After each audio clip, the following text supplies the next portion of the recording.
Welcome to casebackwatches. My name is Tim, and in this episode I will speak about TAG Heuer Monaco Calibre 12, which is for sale, yes. And then I will talk a little bit about customs, yes, selling watches over borders. The watch I'm selling right now is TAG Heuer Monaco Calibre 12, here it is. And I bought this watch 6 months ago, I guess, or 4 months ago. And believe it or not, I wore it 2 times for a few hours. And the last time in the Lewis Hamilton video. By the way, the Lewis Hamilton video, in a comment, a viewer posted a very, very fascinating video about Fangio, the legendary driver. And I knew the name Fangio because it was in a Tintin comic book. But I thought it was some kind of racing myth or fairy tale, but it was a real person, and there's a fascinating video out there, link in the description. And the reason I don't wear this watch is because it's too big for me. Sometimes you have to realize that. I have a wrist 17.5 centimeters, which is, I think, a smidgen under 7 inches, and so it's a little bit too much for me. By the way, I'm wearing today Oris Pointer date from the 90s, 36 millimeters in case diameter, and you can see the difference. You can see the difference. This is quite another size here. So this watch has to go. Okay, here we are. Let's start with the basics. I've bought this watch from an entrepreneur in Berlin, and he saw it basically as an investment, and so he didn't wear it at all. And so it's technically like new, although it was produced in 2009. And the basic dimensions are as follows. Case size is 39, which isn't so huge in comparison to other modern timepieces. But as I said, it's a square, and the square has its presence on the wrist. And luck to luck is 22. This is convenient. You can find big watches with 21, which is horrible because you can't find straps for that. But this is a good size. And on the dial you can see the main function, the chronograph, because this is a racing watch, and so it needs a chronograph. And it operates very simple, very basic. Push-on number 1 starts the chronograph, stops the chronograph, and push-on number 2 resets it. Quick set for the date is with the crown, position number 1, and with position number 2 you can set the time. You don't need a manual for that watch, although I sell it as a full set with box and papers. And by the way, I've bought this black dial, which is out of production today. Because I find the blue dial has its charm, absolutely, but it was a little bit too loud for me. I mean, the watch is huge on the wrist, and so I thought, well, black dial is more versatile, which is true in my opinion, but some people are deeply in love with the blue dial, and I can understand this as well. And the main difference, by the way, between black dial and blue dial is the movement. This is caliber 12, and the Steve McQueen model operates with caliber 11, and then you have the crown on the other side. And I think they have done this because perhaps it's easier to operate the chronograph without a crown in the way, but this is a speculation. And by the way, the caliber 11 is basically a Silita SW300 with some improvements, of course, and some change in position of the crown, for example. And this caliber 12 is basically an ETA 2829-A2 with some improvements.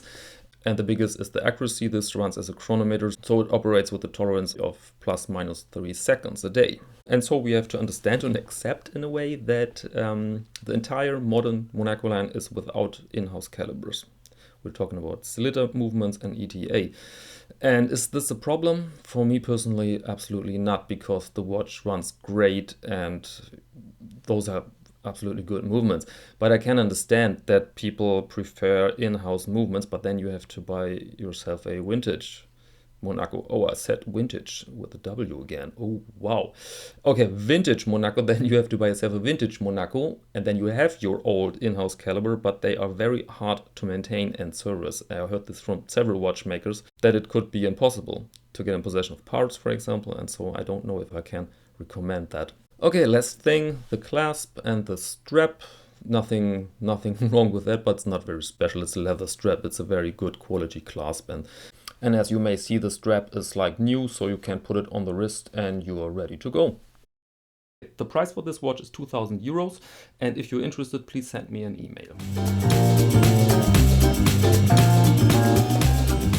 Let's imagine you are the buyer. And you are located in the United States, and online you see on Chrono24 or in a forum you see a watch, and the watch is 20% under your local market price.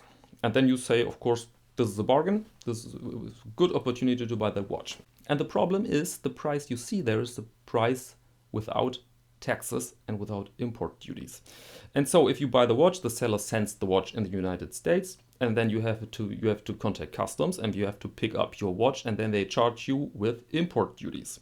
And after paying this import duties, the bargain is gone. Then the prices are totally equal. This is the big problem. Same thing when I see a beautiful, but let's say a Rolex on Chrono 24 located in the United States, then every time I see this, I think, wow, this is very, very good price. But then I have to realize I have to pay taxes, import duties, and so makes absolutely no sense. And especially the United States are complicated to deal with because they have very low limits. Because of course you can't declare the parcel as a gift. Okay, the watch is a gift, and you declare you have to fill out this form. You have to put it on the parcel, and then you have the gift. The problem is, gifts are only allowed under $100, including the shipping costs. And shipping costs, what's that? From Europe to the United States, $30, I don't know, perhaps $30. And so the rest is $70 for the watch, a $70 watch. You can send a $70 watch as a gift to the United States. But frankly, who wants a $70 watch? This is not very interesting. It's a little bit easier with Australia, for example, because the limit there is 1,000 Australian dollars. So a little bit more comfortable for sending a watch to Australia. In fact, it's possible. It's possible to sell to Australia. And so if you are going to make business with another watch guy in another country, then you have to check the situation in that country, because every country is different. You have other import duties in the United States, in Australia, in Saudi Arabia, in Switzerland, and so on and so on. So you have to check if this is possible. And I've decided not to ship watches out of Europe because it's too complicated for me, especially in combination with PayPal. Imagine the customs, your watch is in the United States, for example, and then there's a problem. The authorities, they confiscate the piece or they delay the transport, and then your buyer is upset and he pulls back the money. Then you have to arrange a way to get back in possession of your watch. So, and there are another dozens of scenarios filled with unpleasantries, and I'm not willing to take this. I would love to make deals with American people and people in Australia and all over the world, but it's impossible. It's, in my opinion, impossible for a private person with a certain amount of security and certainty. So, very sorry guys, I can't ship watches out of Europe. There are a few exceptions. Let me tell you this. I had this interesting case with Switzerland. Interestingly, it's nearly impossible to ship a watch to Switzerland in a legal way because they have rules so rigid, it's unbelievable, which is kind of funny because all the watches, they came from Switzerland, of course. But Switzerland wants to protect their economy, I guess, and so they have very, very, very hard rules there. Yeah, that's crazy. Switzerland is in the middle of the European Union, but it's not a part of the European Union. Very crazy. But I had this case... by the way, it was a very high official, Swiss very high official contacted me via Chrono 24. He saw a watch. It was an OS alarm, not very pricey, but interesting piece. And then he wanted to buy that watch, and I said, well, I can't ship the watch to Switzerland. And he said basically, this is not a problem. I have a mailbox in Germany. We have a border between Germany and Switzerland, and I've learned that this is a common method in Switzerland. You rent a post box, a mailbox, in a little shop in Germany over the border, and then you pick up your watch in person and you put it on the wrist and you drive back to Switzerland. And of course you say then nothing to declare, and then you have violated your own laws, I guess, but it's a common method for Swiss people. Same thing with Norway. Some people in Norway, they have post boxes in Sweden. And so if they want to make business with you, then they drive to Sweden, small distance, and then they pick up the item and go back to Norway because they don't want to pay import duties. So this is method number one, renting a post box in another country, which is not very convenient for, let's say, people overseas. Okay, so of course this is impossible. The second method to avoid import duties is a middleman, and I've done this as well. I'm not sure if it's a good idea, but it works as follows. Let's say you are in the United States and you want to buy a watch in Europe and you have a cousin in Ireland. And that's then the deal.